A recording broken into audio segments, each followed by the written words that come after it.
What's good, y'all? We're continuing to talk about preparation and how that specifically correlates to great music directing.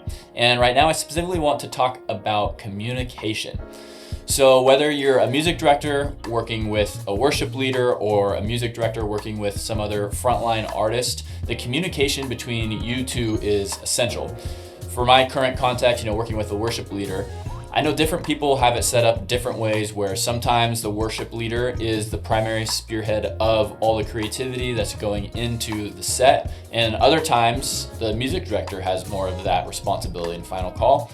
Whatever that is, I'm not saying there's a right or wrong way to do it, but whatever that is, you guys always need to make sure that you're on the same page about that, and that means communicating constantly. So for me, that means when the set is a week away, we've already planned a set, we have an idea of what we want to do. Now it's a week away. Things have probably changed for us in the past couple days.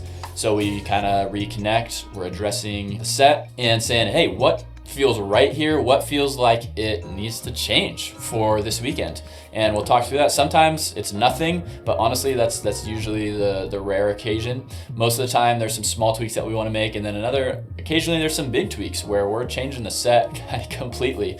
And that's just how it goes sometimes, because we need to, because that's what is going to be right for this weekend because of different things that have changed. And the same thing goes for the day of rehearsal. Before we go into rehearsal, we're connecting, hey, everything still feel good? Anything that you've been chewing on you think needs to change? Same thing after rehearsal, hey, this went well. Maybe let's change this for the actual set this weekend. Once again, morning of, we're asking the same questions, just always aligning. Even between sets, after one set, before the next one, we're making sure that we're aligned, that we know what's going on in each other's head. And as much as we all would love the ideal situation where we can just read each other's minds, that honestly is just not completely realistic. And that's even what, you hear in good marriage advice. We want our spouse to be able to just read our minds, and honestly, that's completely idealistic and doesn't really exist. That's kind of an idea from the movies and books and everything.